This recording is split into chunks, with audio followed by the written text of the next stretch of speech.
Liquigás, depoimento de Evandro Gonçalves, entrevistado por Gustavo Reis Sanches e Graça Marques.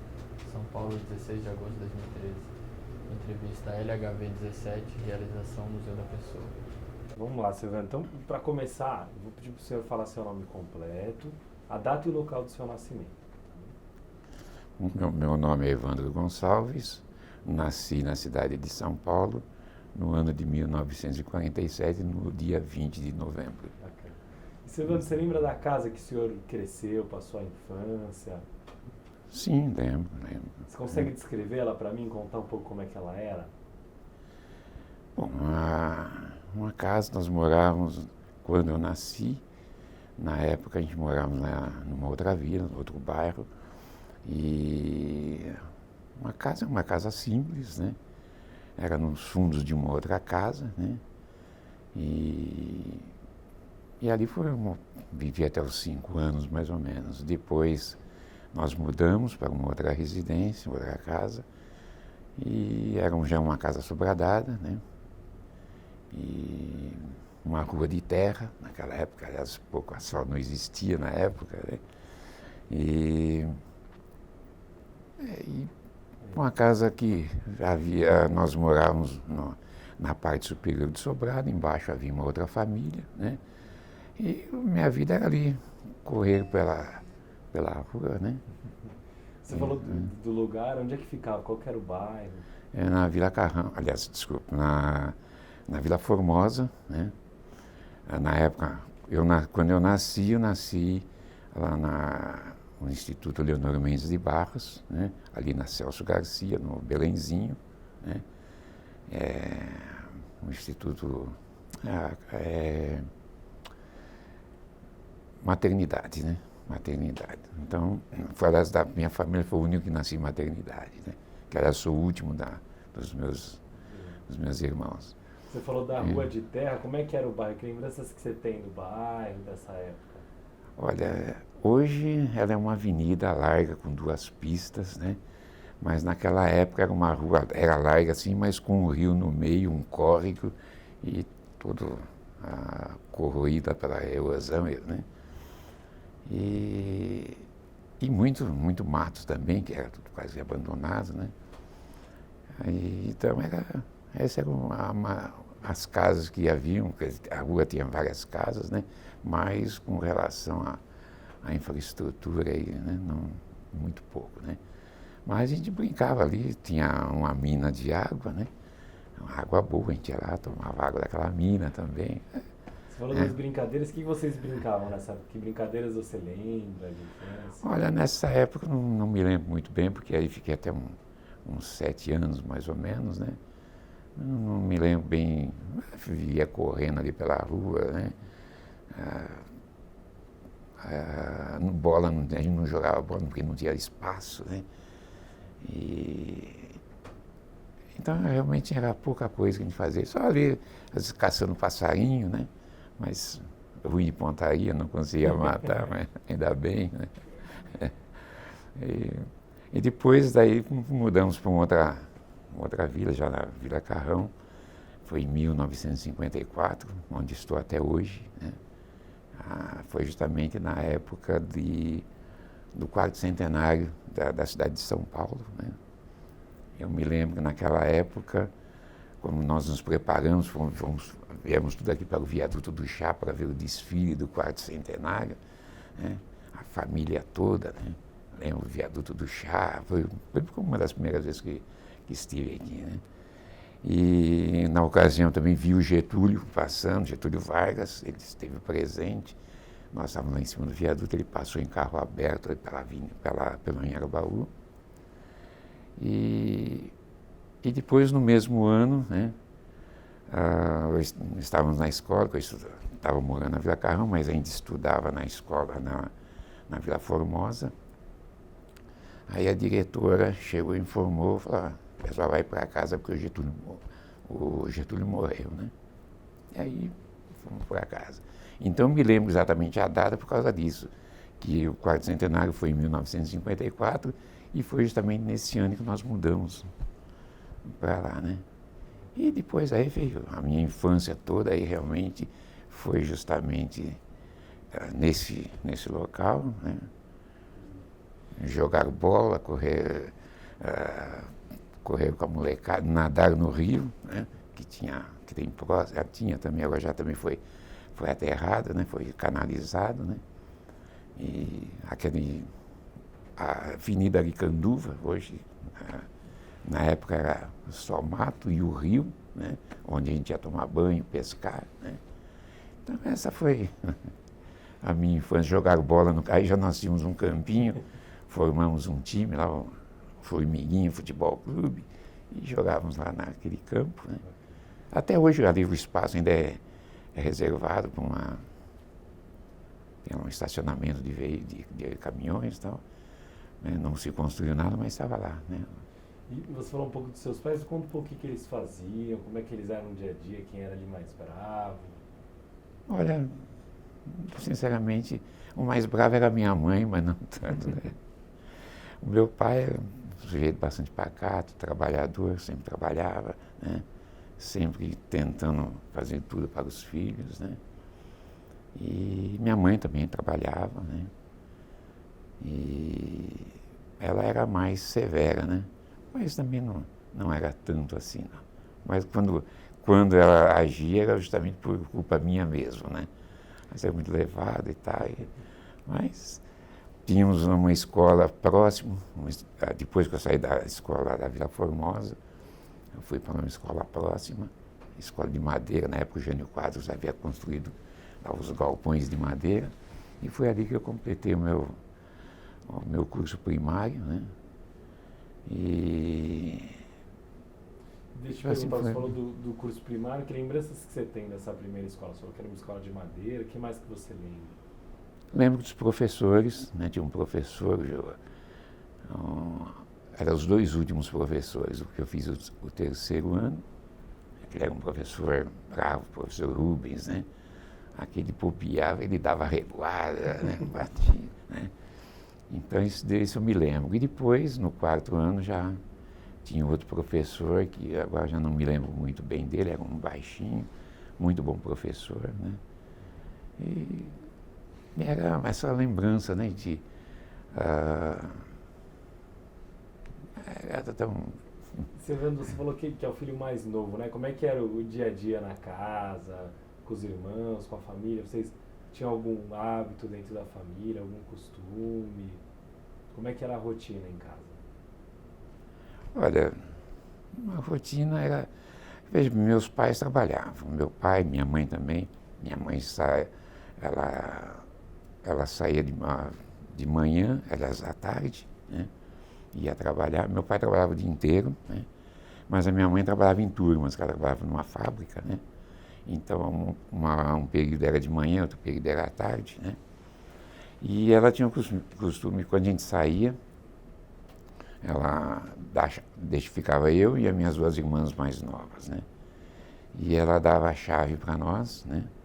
Porque naquela ocasião o banheiro era fora da casa. E ela saía, a gente trancava a porta, ela nos dava a chave, a gente trancava a porta por uma necessidade, né? A gente poder sair. Mas nós não saíamos de casa. Ficava o dia inteiro, né? Ali dentro de casa, até que a minha irmã chegava mais cedo do serviço, aí ela liberava, a gente saía, ia brincar. Mas nós ficava ali, né? Toda a tarde toda fechados e poderíamos sair, fugir, escapar, mas não. Nós obedecíamos, né? E essa era a nossa vida ali, né? E você já contou um pouquinho do primário, me conta um pouco agora do ginásio, né? Da quinta à oitava série. Se tinha alguma matéria que você gostava mais, como é que foi o seu desenvolvimento?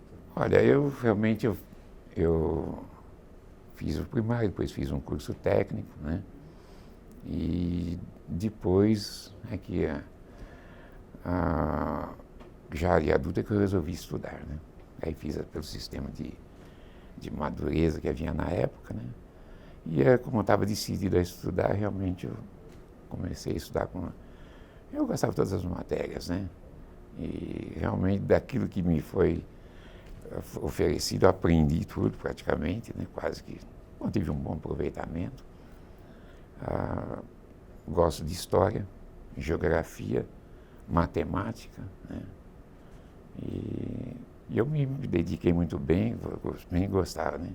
Você falou do técnico, né? O que te levou a fazer o técnico na época? Qual o curso que especialidade que você foi fazer? Era técnico em quê? Em desenho, né? Desenho. Meu irmão era também desenhista e ele já tinha o dom já para o desenho, gostava de fazer. E eu, por isso, também comecei a gostar de desenho também, né? E aí um dia resolvi fazer o curso, né, de desenho técnico, né? E me fiz e comecei a trabalhar na profissão e estou até hoje, né, exercendo essa atividade. E gosto do que eu faço, porque é uma coisa que muito, né, me adaptei a isso, né? Conta um pouquinho sobre as coisas do técnico de desenho. Na verdade, o que você faz, né? Que consiste o curso? Que tipo... Olha, eu fiz foi o curso técnico de máquina, desenhista de máquinas, né? É desenhar peças para máquinas, né? Mas é um desenho técnico diferente daquele desenho artístico, onde a pessoa, por exemplo, faz um esboço, né, faz um retrato de uma pessoa, faz uma paisagem, né? Não, o desenho técnico é puramente traços, né? Que a gente usa régua, esquadro, que usava na época, hoje não se usa mais isso, né? Mas é realmente desenho técnico, né? É um desenho para a execução de uma peça, de um equipamento, de uma máquina, né? Então era esse que eu fazia, justamente a parte mecânica, porque existe o técnico civil, que é justamente para construções de casas, né? Prédios, né? E no caso a mecânica, que é o que eu me adaptei bem, né? Então, esse foi o desenho que eu fazia. E além disso também, depois, houve uma época também que eu fiz um pouco de desenho comercial, que seria desenho artístico, né? Estudei pintura, né? Fiz alguns quadros, né? Tenho ainda alguns, e inclusive já foram expostos em galerias, esteve aqui em São Paulo, e na Galeria Prestes Maia, houve uma exposição. Eu expus lá meu quadro, não é essas coisas não, mas tive o direito de pendurar ele lá, né? Depois aí essa exposição foi para Santa Bárbara do Oeste também, lá também meu quadro foi dependurado, mas não fui premiado, porque, né, não era essa. E depois também fiz desenhos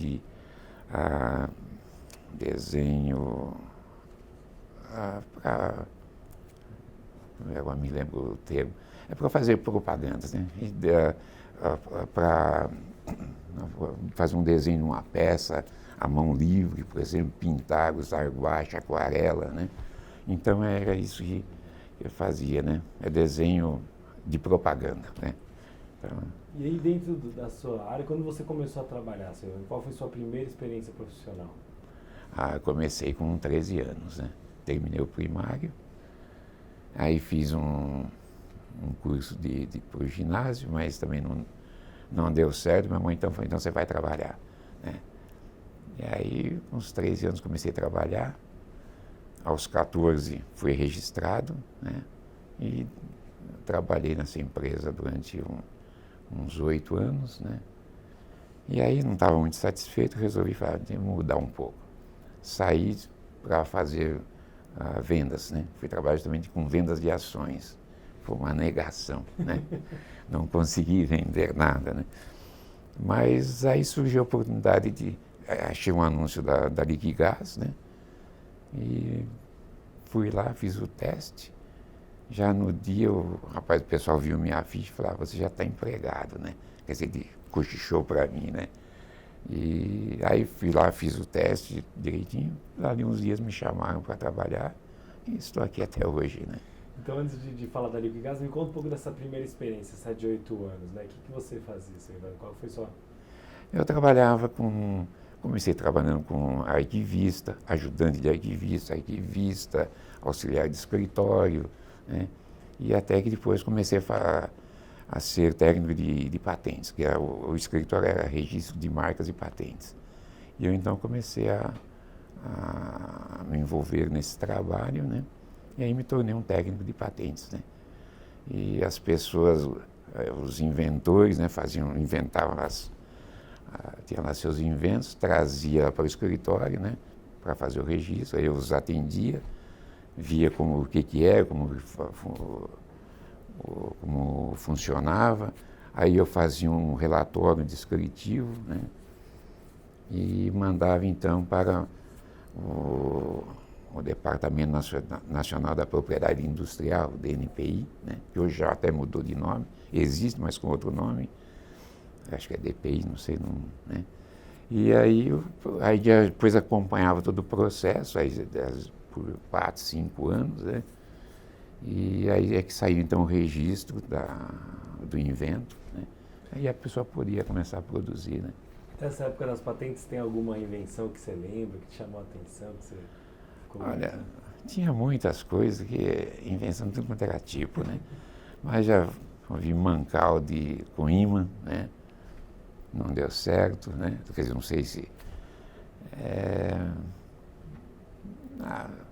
aliás, sinceramente, um em especial, assim, não me lembro, né? Tem muitas coisas. Tem o desenho também, que a patente, ela é de patentes de invento e patentes de modelo de utilidade, que seria um aperfeiçoamento de algo já existente. Havia o desenho industrial, que era mais para tecidos, né? Então, para tudo isso a gente tinha que desenhar tudo o que era, o que apresentavam, né?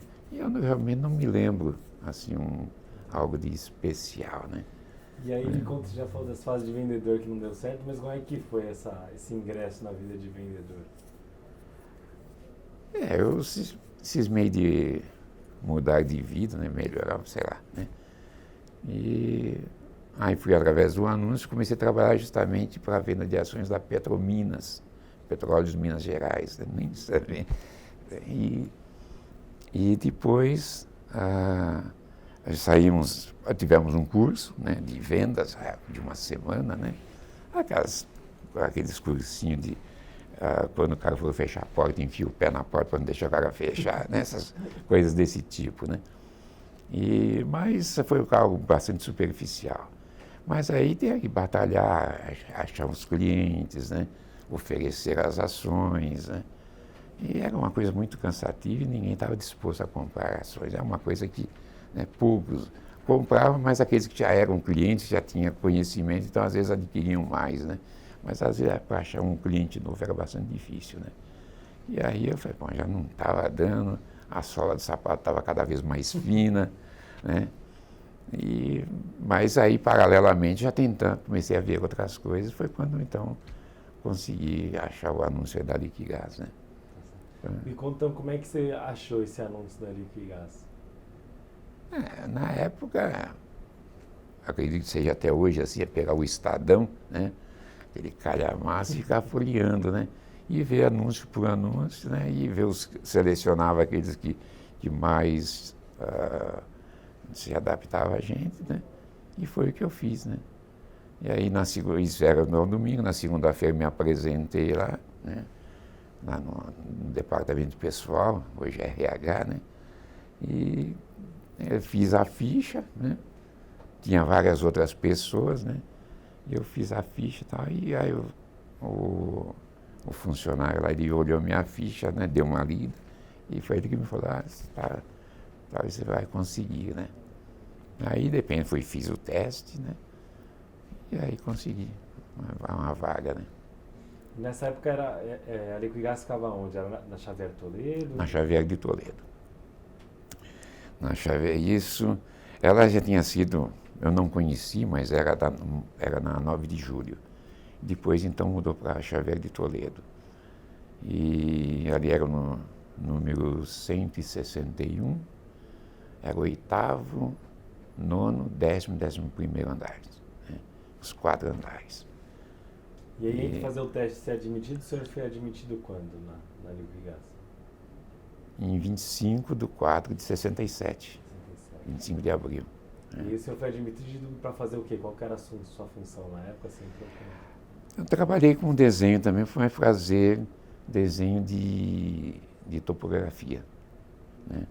Eu não trabalhava nessa área, uma área completamente diferente da que eu havia estudado, mas numa ocasião eu eu tive uma chance de ir na prefeitura e fiz lá um cursinho, não um curso, mas uns técnicos lá me ensinaram como mexer lá com os negócios para desenho, topografia, cadernetas, né? Fazer as anotações. E aí quando eu vi o anúncio falei, vou tentar por aqui, né? E eu tentei. E ali era justamente fazer mapas, né?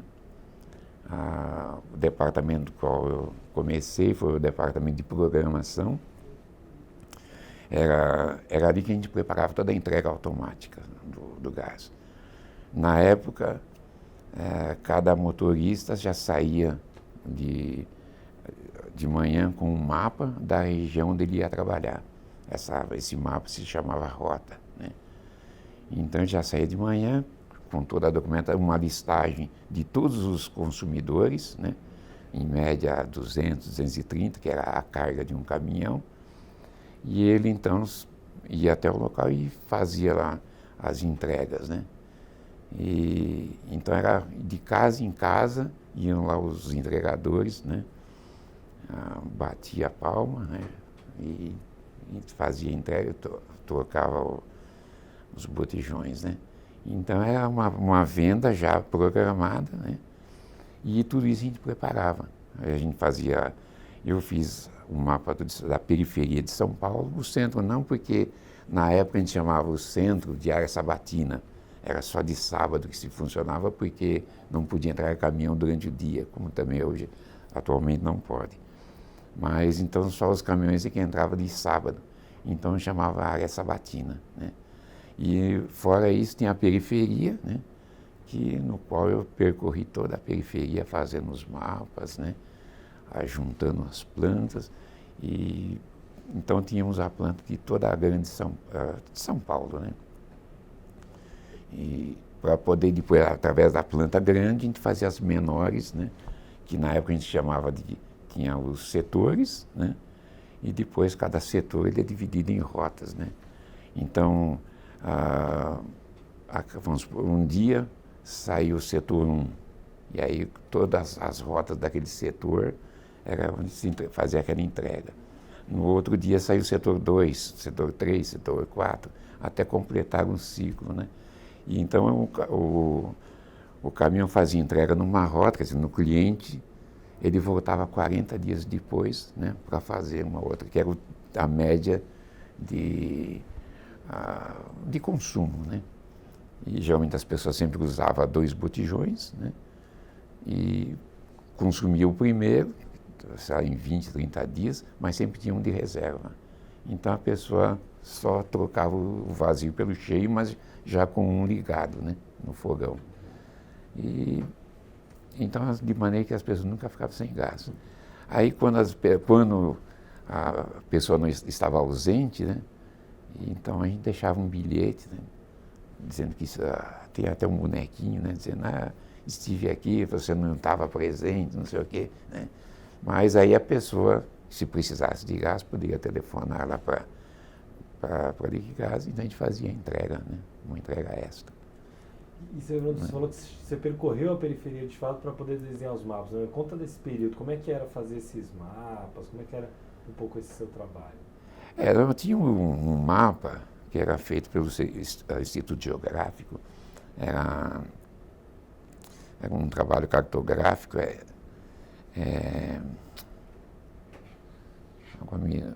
não me recordo do sistema, mas havia já um esboço, as ruas, algumas ruas partes da cidade, algumas estradas, né? Então pegava toda a planta.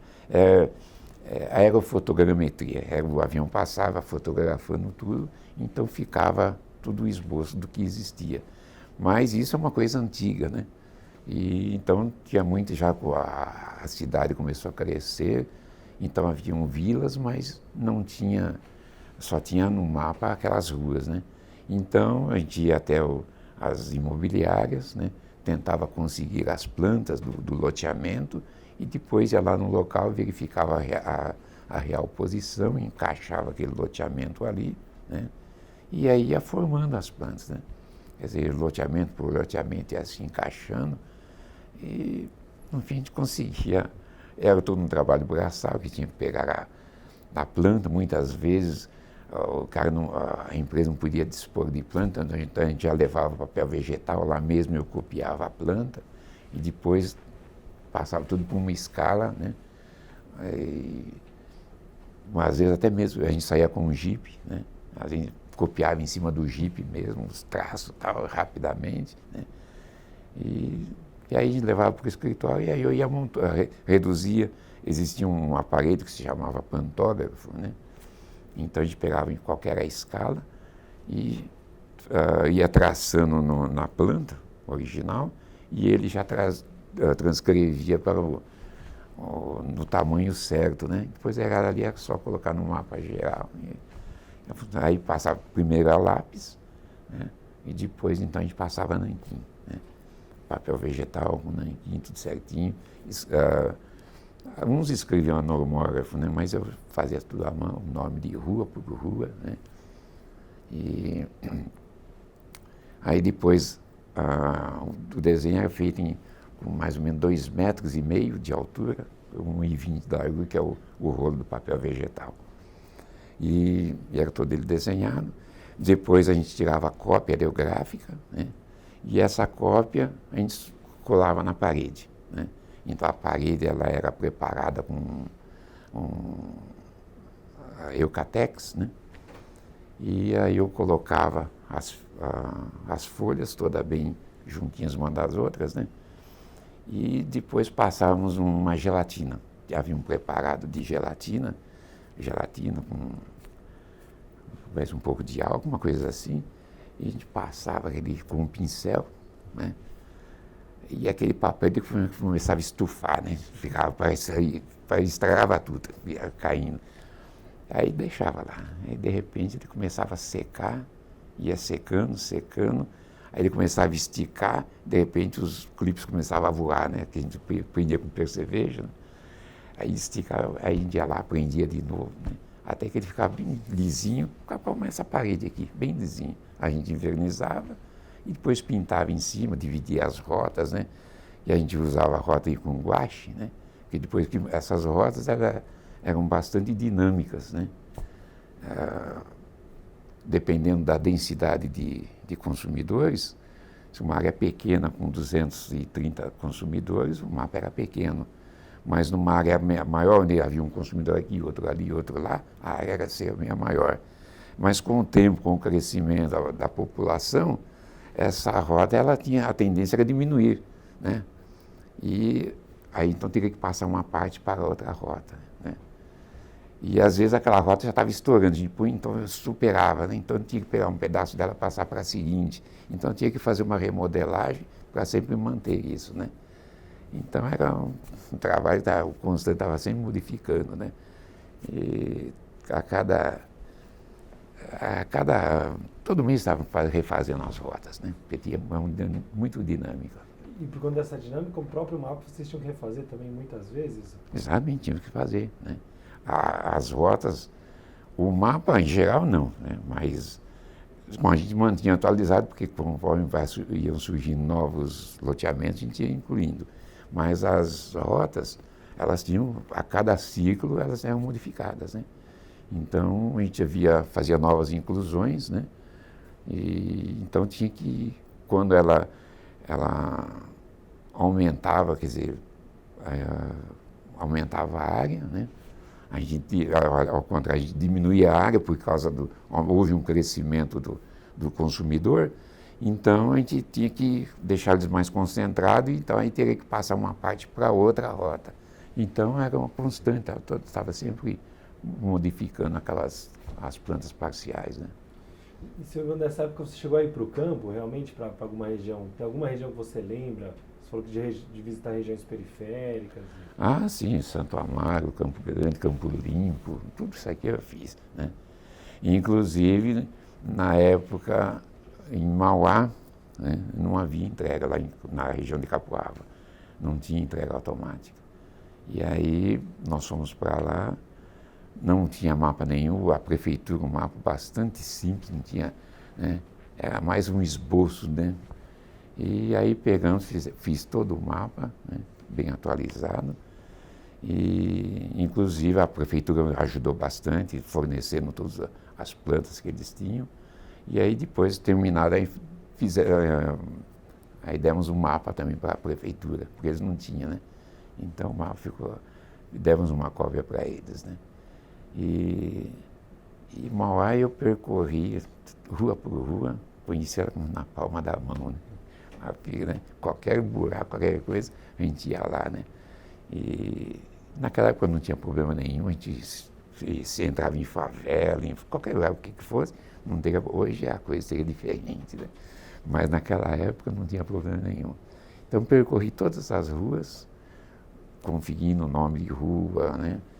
A distância, localização. E aí começou a entrega automática, né?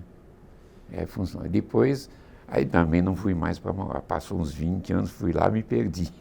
Um momento completamente diferente, né? E você falando dessa época, você falou de 68 que você entrou, como é que era essa dinâmica de São Paulo? O que você lembra da cidade nessa época? As diferenças em relação a hoje? A cidade de São Paulo é bem... Há 40 anos atrás, né? Uma coisa bem diferente, condução péssima, né? Ônibus lotados, trânsito ruim, não havia viadutos, ruas estreitas, né? Eu moro na Zona Leste, hoje tem a Radial Leste que é famosa pelo congestionamento, né? Não diferente das outras, né? Mas antes só tinha Celso Garcia, que era pior ainda, ruim, né? A gente saía do escritório, pegava o ônibus, ia pela Celso Garcia, aí para ela atravessar do outro lado da linha, que tem a Central do Brasil, né? A Estrada de Ferro, para atravessar do outro lado não tinha viaduto, era porteira, né? O ônibus encostava, aí começava a tocar o sinal, bem, aí fica esperando. Quando era um ônibus aliás, um trem, que ele passava rápido, não de passageiro, tudo bem, mas quando pegava o cargueiro, que ele passava, ia até lá, numa lentidão tremenda, depois voltava, e às vezes continuava para frente, e a gente esperando, né? 20 minutos, 30 minutos, 40 minutos, né? E a fila crescendo. Era uma coisa... E essa era a grande dificuldade que tinha, né? E ônibus tinham bastante, né? Mas viadutos quase não se tinha, né? Depois é que acho que veio o Prestes Maia, começou a abrir, fazer novos viadutos, tudo, né? Mas na época havia o bonde, tinha um bonde também, andei muito de bonde, né? Pulava do bonde andando, porque... mas foi bastante interessante, né? E qual que era o panorama da Liquigás, né? Dessa época que você entrou, qual era o tamanho da Liquigás? Tinha muita gente que trabalhava, como que você enxergava a Liquigás nessa época, Servan? Bom, a minha visão era mais do escritório, né? Como já disse, eram 4 andares. Mas 3 andares eram ocupados. O 8º andar tinha mais seria mais assim, um refeitório, né? Mas tinha o 9º andar, onde tinha o administrativo, a contabilidade, o departamento pessoal, no andar que aí tinha uma escada interna, né? No andar de cima já é que ficava a diretoria, né? E depois eu ficava no 11º andar, né? Onde havia o departamento técnico, hoje que construía faziam o centro operativo, né? Já é a área técnica. E eu estava na área comercial, ali na programação, que ocupávamos o 11º andar, né? E a quantidade de pessoas ali era em torno de acredito, umas 80, 100 pessoas, né? Não sei exatamente o número, mas é uma estimativa, né? Você falou que estava na área comercial e você falou dos clientes serem poucos, né? 200, 300 cada rota. Era uma relação mais próxima dessa época? Você lembra de chegou a ter contato com algum cliente? Não, porque eu não trabalhava na entrega, né? Então não tinha esse contato. Havia um pessoal que, aliás, também esqueci mesmo, na sobreloja do prédio havia um departamento que era para atendimento ao consumidor. E reclamações, se caso fazer a pessoa adquirir uma cota, enfim, qualquer que fosse, qualquer coisa que o consumidor precisava, então era ali para esse atendimento, né? E a pergunta mesmo. E agora me fala um pouco, como que era a Liquigás nessa época do ponto de vista da cultura da empresa, né? As pessoas eram muito próximas, como é que eram as relações entre os funcionários? Não, era muito boa, era bastante... Nós vivíamos tudo ali juntos, né, nos relacionávamos bastante, né? Naquela época nós tínhamos 2 horas de almoço, né? A gente saía, almoçava juntos, ou às vezes também levávamos marmita, almoçávamos lá no refeitório, né? E o relacionamento era muito bom, né? Havia um time de futebol, né, que eu não participava, né, mas o pessoal jogava, tinha futebol de campo, futebol de salão, né? Tinham bons times, nós tínhamos, né? Chegamos a disputar campeonato lá no Sesc, né? Então o relacionamento era muito bom, né? Havíamos algumas excursões, né? Então o pessoal era bastante unido, que estavam todos juntos ali, né? Então o relacionamento era muito bom, né? Você já comentou que você foi aprender a topografia, né? Acabou aprendendo um pouco aqui também. No começo, teve alguma dificuldade, algum desafio nesse seu início de carreira? Não, sinceramente não tive dificuldade nenhuma, não. Eu acho que como me disseram o que precisava fazer, eu simplesmente fiz, né? Independente daquele curso que eu tinha feito na prefeitura, né? Que eu tomei alguns conhecimentos, mas indiferente daquilo, eu simplesmente foi um serviço que eu desenvolvia rapidamente, sem problema nenhum. E assim que eu entrei, tinha um outro que está em fase de saída, né? E ele mal me deu umas explicações ali, já saiu, né? Um intervalo de uma semana. Mas eu comecei já desenvolvendo, e já no instante também eu já modifiquei tudo, né? Que eu começo a mexer uma coisa, começo a ter ideias, eu vou mudando, sempre os originais eu vou mudando, nunca fica, né? E também mudei, e tanto é que depois quando eu fui transferido, pedi uma transferência, o meu chefe não quis me liberar de jeito nenhum. Então, trabalhando com as coisas da topografia, você ficou quanto tempo, seu Evandro? Uns 4, 5 anos, né? Mais ou menos isso aí. Eu entrei, foi em 67, em 73 eu já estava no departamento técnico, então são 3, 6 anos, uns 5 anos mais ou menos, né? E aí você pediu transferência para outra área? Pedi. Aí eu fui convidado para ir para a área técnica, né? E aí eu aproveitei essa chance e fui, né? Mas não de imediato, porque o chefe me segurou. Não, na hora de já inventou, não, você tem que fazer a planta da área da sabatina. Foi tudo bem, aí fiz rapidamente, quer dizer, não sei como consegui fazer em um mês. Mas aí fui transferido, né, o chefe chorando muito, porque ele gostou do meu serviço, né? E aí, por isso ele não queria me dispensar, né? Mas deu tudo certo. E o que muda nessa mudança diária, né? Do comercial para a técnica, quais foram as mudanças? A mudança completamente diferente. E eu estava ali desenhando ruas, né? Que é uma coisa, né? E aí passei a desenhar instalações de gás, né? Aí eu tive realmente que aprender com o pessoal, né? Que me deram todo o apoio, né? Mas é uma mudança completamente diferente, drástica, né? É uma mudança completa, né? Da água para o vinho, vamos dizer assim, né? E como é que é desenhar essa coisa da instalação de gás, né? Qual a especificidade? Para que clientes que vocês desenhavam? Eram as próprias instalações, por exemplo, Capuava, ou era para clientes? O que eram esses?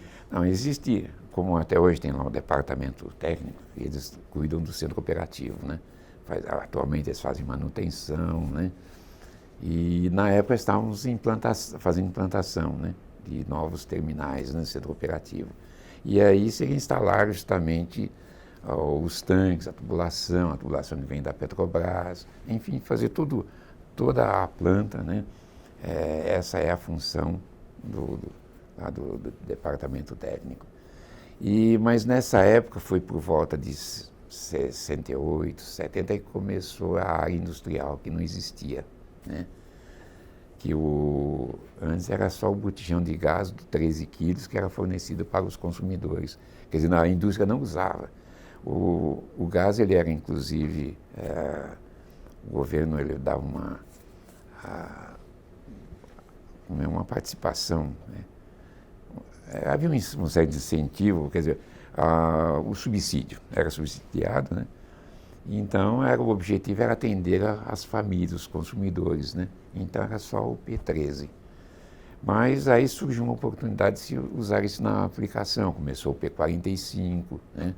A usar em prédios. E pequenos tanques também começaram a ser utilizados, né?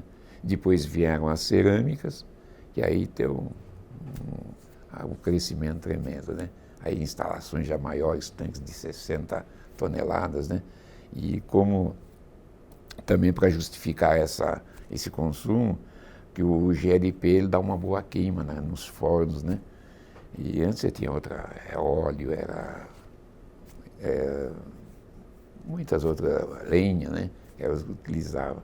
E o GLP ele dá uma queima por igual, né? É constante. Então isso dava uma boa queima para as cerâmicas, né? E com isso então é que cresceu esse mercado aí, né? E foi aí que surgiu o departamento industrial, que foi formado por Dr. Paiva, que ele pertencia ao departamento técnico, ele saiu para formar esse departamento, né? E aí me convidou para trabalhar com ele, né? E aí a coisa deslanchou.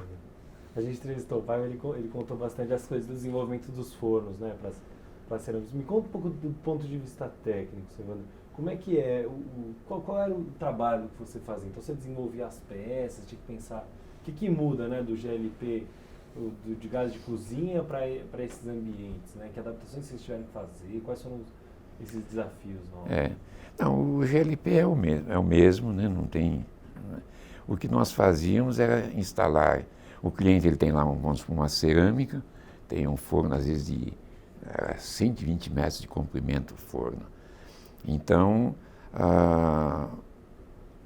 no caso dos azulejos, a cerâmica, ela passa uma esteira e ela vai passando por dentro daquele forno, né? E então tem várias fases de cozimento, tem um pré-aquecimento, né? Aquecimento, e depois tem o cozimento e aí o resfriamento, né? Então, e aí o gás, conforme os injetores, né? Dependendo da região, as quantidades, até que chega na maior produção e depois ele vai desacelerando, né? E para isso, então, o consumo é grande, né? 200, 300 kWh ou mais, né? E haveria necessidade de se fazer a instalação. Então, a gente instalava no cliente um tanque, por exemplo, no caso do P60.000, esses, né? Tem aí 20 metros de comprimento. A gente instalava o tanque, colocava ele sobre as bases, faz a ligação da tubulação, né? Colocando vaporizador, decantador, todas as válvulas, todos os equipamentos de segurança, né? Instalávamos tudo e levava o gás até o ponto de queima, né? Então era essa, que continua sendo também, só que agora a cerâmica não tem mais, né? Mas esse é como que funciona a coisa, né? É pegarmos a planta do cliente, colocarmos dentro da planta de acordo com as normas. Existem as normas para se fazer esse tipo de instalações, afastamentos, né? Normas de segurança. Então, de acordo com as normas, a gente faz a instalação, aloca o tanque na planta do cliente, né? Que geralmente não tem, é um espaço curto, que todo mundo faz tudo quanto é coisa, inventa inventa para tudo, mas só para gás é a única coisa que eles lembram, né? Falta o gás, então põe naquele cantinho. E sempre o pior. Os melhores aproveitam para outras coisas, né? E o gás, como ele ocupa uma área grande, que além do tanque, ele tem, vamos supor, no caso do P60, ele tem 20 metros de comprimento. Mas ele tem que ter um afastamento de 15 metros, em todos os sentidos. Então, seriam 20 mais 15, 30, 50 metros de comprimento, uma área de 50 por 50 ali, livre, sem nada construído, né? Então, é só barranco, né? Coisas que... E tem que afastar da propriedade do vizinho, né? Então, as piores condições que a gente encontrava, né? E aí tinha que preparar o terreno, né? Fazer as fundações, tudo isso. Então era bastante trabalhoso. Essa equipe do industrial era uma equipe nova no começo, né? Que era essa equipe? Eu já sei que tem o Paiva, né? E você está contando quem formou essa primeira equipe do industrial, né? Olha, começou primeiro com o Paiva e o Nelson Shiba, né? Era um japonês que ele ficou. Depois também tinha outro japonês que era o Ryoji. Aí tinha um português que era o João Garcia. E depois eu, né? Aí comecei. E nós então trabalhávamos mais, quer dizer, nós mais no escritório, né? Fazendo esses projetos. A gente recebia as plantas e fazia o projeto de acordo com as normas, né? Fazia o desenho da tubulação, todas as instalações que precisava, a gente fazia, né? E depois tinha, na época também já tinha a equipe lá na Vila Ema, né? Um pessoal, aliás, tínhamos 3 equipes, né? 2 de instalação, que eram mecânicos, né? E que eles é que iam montar, eles é que iam cortar tubo, soldar tubo, né? E fazer a instalação. Tinha a equipe de pinturas, que eles pintavam a instalação, a equipe de elétrica, também que os materiais elétricos iam, né? Já evidente tudo a prova de explosão, eles é que faziam a instalação, né? E tinha mecânica, hidráulica, elétrica e de pintura. Então havia as equipes, são 2 equipes, enquanto uma fazia manutenção, a outra fazia instalação. Quando não havia manutenção, a outra equipe também fazia instalação, que na época tinham bastante, né? Fazíamos tudo, o projeto, mandávamos lá para a Vila Ema, né? E ali eles então já separavam todo o material necessário e já levavam para o cliente montar e instalar, né? De acordo com os desenhos, né? E aí no industrial foi uma área que você ficou muito tempo, você passou, qual foi a sua trajetória aí no industrial, né? Praticamente estou até hoje. Porque aí ele passou por várias fases, né? Aí no industrial e depois, aí isso começamos lá na Xavier de Toledo, aí viemos aqui para Paulista, no Conjunto Nacional. Foi nessa ocasião em que a Heliogás foi comprada, né? E aí veio mais pessoal se integrar aí o industrial, que lá eles também tinham esse departamento, né? Talvez com outro nome, né? Mas se integrou a nós, a equipe cresceu. Aí éramos aqui, eu estava com 13 projetistas, né?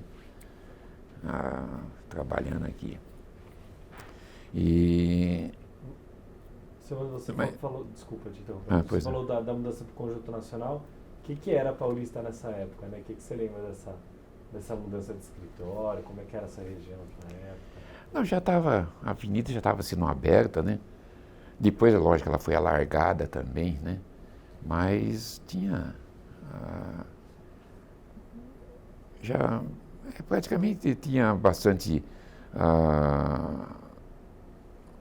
movimento, já alguns bancos já estavam vindo para cá, né? Foi quando começaram todos os escritórios vieram para cá, nós viemos também, né? Ela já tinha sido alargada, né? Que antes a Paulista, na época, era uma rua estreita, era de paralelepípedo, passava bonde, né? Tinha as mansões, tudo aqui, também aos poucos foram acabando, né? Aí resta uma lá a Casa das Flores, lá em cima, né? O resto foi tudo, foram derrubados e construídos prédios, né? O Matarazzo foi um deles aí, o último aqui, né? Mas, então tinha todas essas casas tinham, né? Mas com o tempo foram sendo derrubadas e construídos prédios, né? Então essa foi, né? Na época era dessa forma, né? Aí você estava contando da incorporação da... Teve outra também, teve a Heliogás e teve uma outra que foi nessa mesma época, né? Que foi incorporada de outra empresa. Não, bom... Mas como é que era essa dinâmica de incorporar? Então os funcionários da Heliogás vieram, como é que... E eles se inseriam na dinâmica com vocês? Ah, sim, eles vieram, passaram a trabalhar com a gente, né?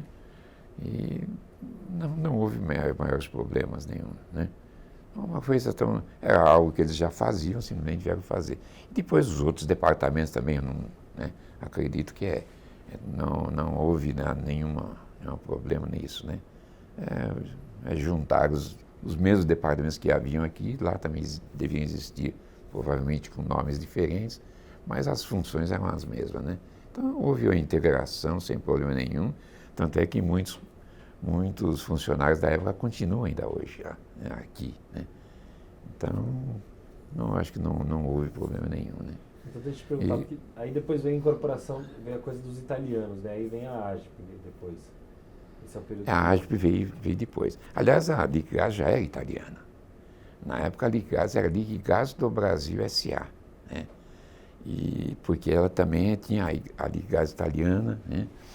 E que inclusive havia participação dizem até do Vaticano, né?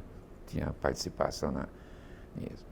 E depois houve a aquisição da Heliogás, né? E talvez a outra que você disse, talvez pertencesse à Heliogás, seria a Carlo Herber, né? Que é uma outra empresa também mas que era mais técnica também para a construção. Tanto é que se transformou na fábrica de válvulas, né? E aí tiveram os italianos, né? Como é que foi esse período da mudança para a AGP? Muda alguma coisa para vocês? Sempre mudou. Aqui antes tinha a diretoria anterior, era também tudo italiano, né? Tudo italiano. Aí simplesmente foi que a AGP ela foi vendida na Itália, né? A Eni que comprou, né? Quer dizer, a Liquigás comprou. A Eni comprou, né? Mas os italianos continuaram vindo aqui, né? Mas aí já foi um período mais difícil, né? Porque antes a coisa era bem mais light, vamos dizer assim, né? Depois com a mudança para a AGP a coisa já começou mais exigências, né? E houve bastante mudanças, né, nesse sentido.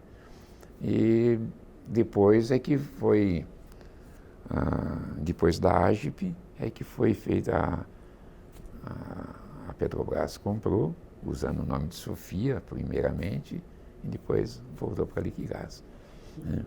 Aí, na época, quando foi comprada pela AGP, eles então mudaram o nome, né? Tirou Liquigás e virou AGP, né?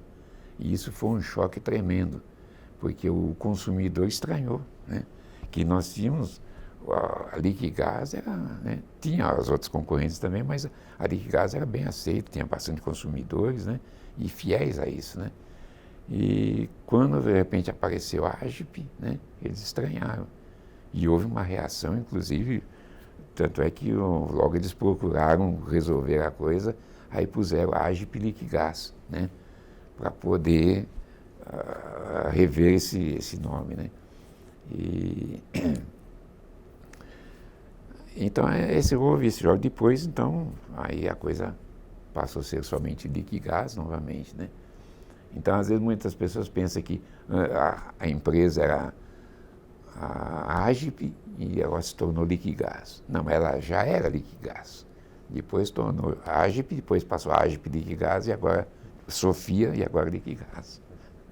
Você falou que aumentou um pouco a exigência quando virou a AGP Liquigás, né? Em que nível essas exigências, né? Não, no caso, mas havia um sistema, o trabalho dos italianos antigos, com os outros vieram, então houve mais dinâmica, né?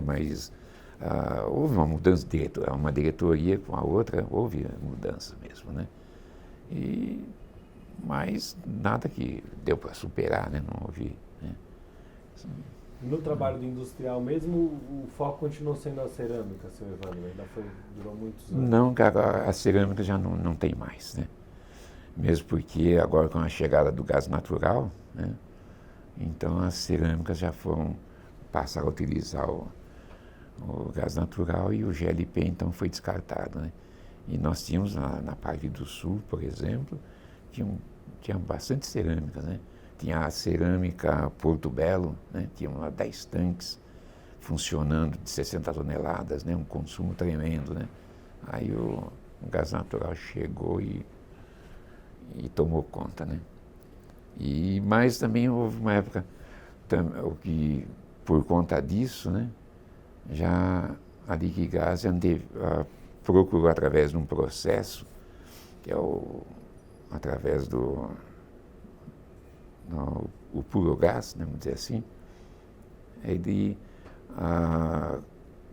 a Liquigás já se adiantava. Quando o gás ia avançando, o gás natural ia avançando, a gente já chegava na frente dos clientes, né, e instalava o puro gás, né?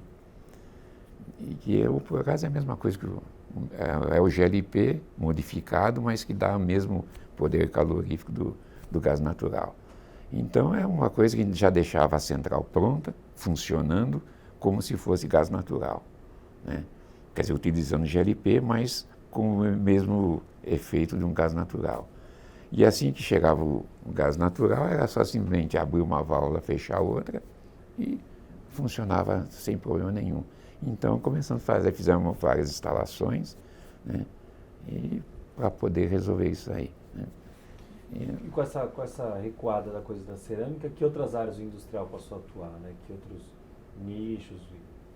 Agora, usamos ainda para pequenas empresas, né? Tem tanques de 1.000 quilos, 1.000, 2.000, 3.000 quilos, né? São tanques menores para pequenas indústrias, né? E para fornos também, né? E até mesmo grandes indústrias, tem instalações grandes, né? Com tanques de 60 toneladas, por exemplo, né? Para atender vários pontos, forno, aquecimento de chapas, enfim, várias atividades, né?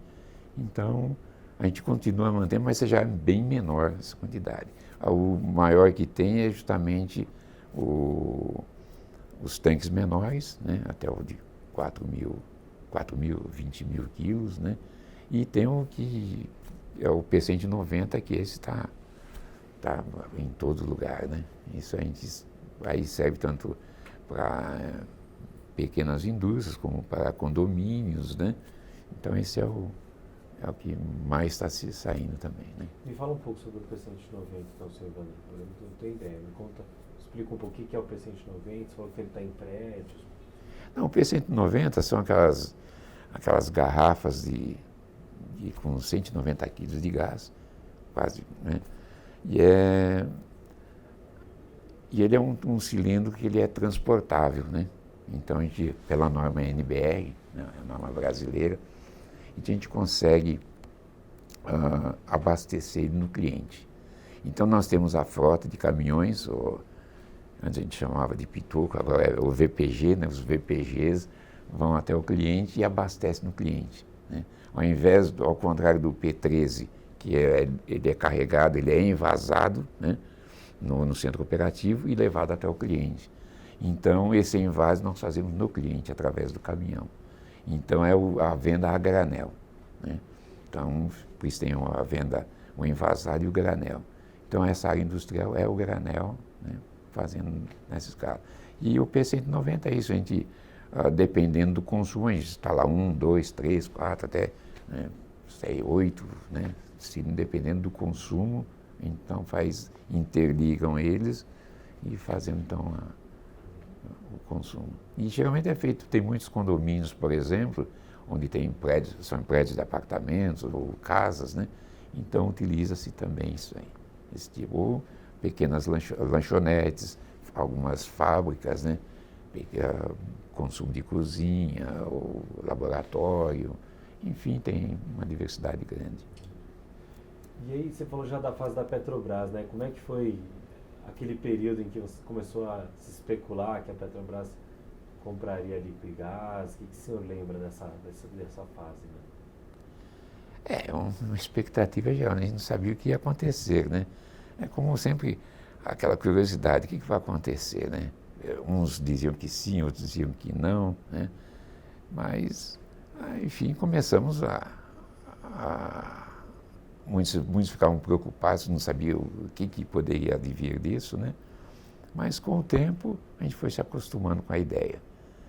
E aí, nessa fase, o pessoal começaram a passar a trabalhar junto com a Liquigás, para conhecer a Liquigás, né?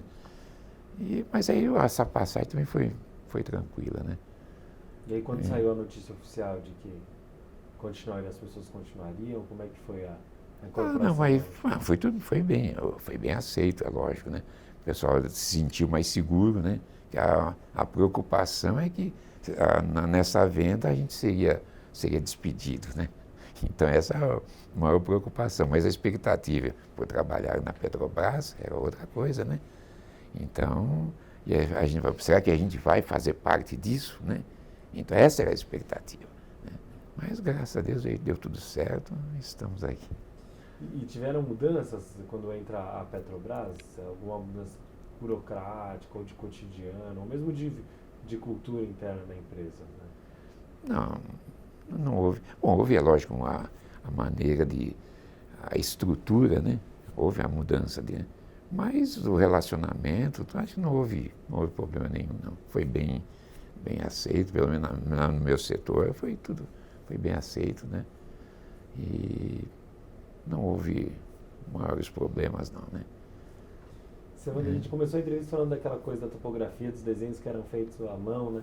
Como é que é hoje o industrial, né? Como é que funciona hoje o trabalho do projetista?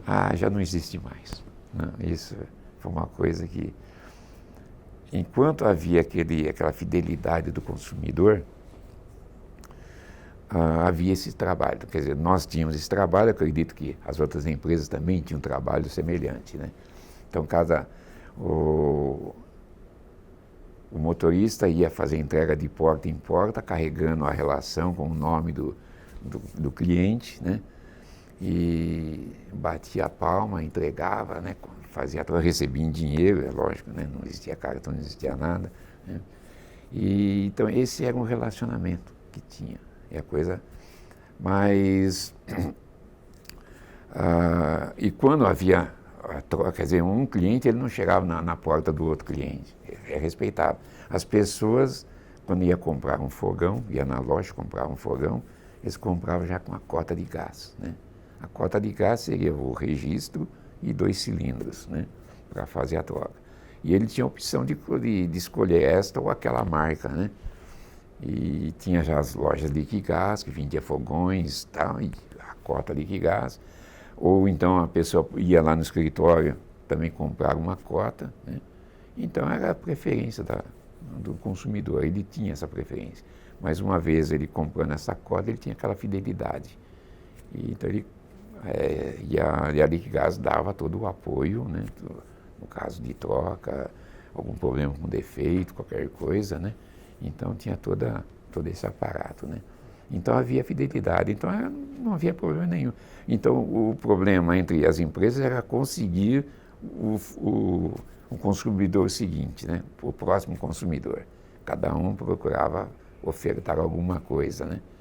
E esse mercado é um mercado que a tendência é sempre crescer. Cresce a população, cresce a quantidade de botijão. Quer dizer, a cada família que surge é um botijão a mais. E a cada família que separa é mais um que também, né? Então, a compra sempre, esse consumo vai ser sempre grande. Mas sempre mantivemos cada empresa com a sua clientela. Mas depois aí chegou num ponto em que isso aí descambou, né? Aí é quem chegar primeiro é que vende, aí a coisa desgringolou e não deu mais jeito. E agora vende-se para qualquer um, né? Então esse departamento que o motorista sair com a listagem dos consumidores já não tem mais listagem, né? O primeiro que aparecer na frente ele vende, né? Então aquilo lá já acabou, né? E aí a outra pergunta para fechar de Livre Gás é o industrial hoje, né, seu Evandro? Já não tem mais desenho à mão, às vezes você não...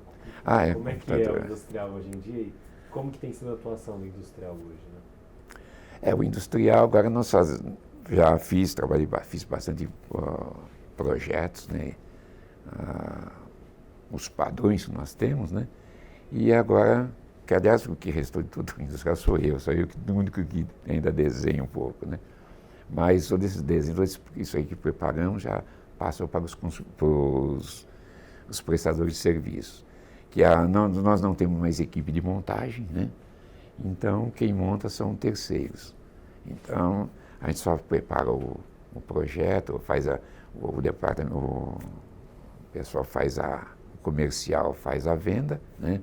A gente faz o projeto, a viabilidade do projeto, e depois esse projeto é executado por terceiros e acompanhado pelo pessoal da Sutex, que acompanha a instalação, né? E então o industrial também, nesse caso, já desapareceu. Porque hoje já não é industrial, é GGMC, Gerência Geral de Manutenção em Clientes Industriais, né? Então, aquele departamento também já foi diluído, né? Então, não restou as coisas que ficaram por aí, né? Mas a coisa de outros vultos, né? Mas temos bastante trabalho, né? A todo instante estamos fazendo projetos novos, estamos aí tentando inovar no que for preciso, criar equipamentos, né? Criamos aí skid tank, gas station, temos transformações de carretas, né? Então, tudo isso, transformamos os caminhões, né? Equipamos com todo o aparato que tem. Na época era bastante simples, né? Os caminhões, mas aí fomos equipando eles, transformando nos VPGs, né? Todo ele com toda a segurança, né? Então, tudo isso é o nosso trabalho, né? E estamos fazendo. Então, para fechar, eu vou perguntar da sua vida pessoal agora, seu André. Quais as coisas mais importantes na sua vida hoje? O importante é cuidar da família, né? E trabalhar também, né? Uma coisa que eu gosto de fazer, que me mantém ativo, é o trabalho, né? Eu acho que se eu parar de trabalhar, sei lá, né? Enquanto eu puder, só estou trabalhando, tenho disposição, coragem para isso, né? E eu gosto do que faço, né? Realmente estou aí nessa área já há bastante tempo, né? E que é uma área bastante dinâmica, cada dia é uma coisa diferente, né? Não tem duas coisas iguais, né? Parecem, mas não são iguais. E é uma coisa bem... Eu gosto desse trabalho, né? Então, a minha importância é estar aí participando da empresa, participando da minha vida particular, com minha família, né? Meus afazeres, né? Então, é isso. Quais os sonhos hoje, seu Evandro? Os sonhos é viver o presente. Até Deus quiser. Né? Que antes a gente preparava tudo para o futuro, né? Hoje estou vivendo o futuro. Então, para fechar, queria te perguntar um pouco como é que foi, contar um pouco da sua trajetória, contar a sua história de vida, como é que foi a entrevista, né? Como é que você se sentiu? Nesta entrevista? Isso. Eu me senti bem à vontade, né? Não tem... talvez não tenha conseguido me expressar melhor, muitas coisas, ainda a memória ainda falha, né? Tentando lembrar algumas coisas, né? Mas me senti bem tranquilo, não tem, né? Não vejo problema nenhum. Espero que tenha sido do agrado de vocês, seja realmente aquilo que vocês esperavam, se pode ser aproveitado alguma coisa, né? Se essa entrevista aqui tiver uma boa utilidade, espero que sim para alguém, né? E isso justamente vem somar coisas para a Liquigás, a Petrobras, né? Espero que tenha alcançado os objetivos. Foi sim. Tá? Eu agradeço, obrigado. Tá ótimo, senhor. Obrigado.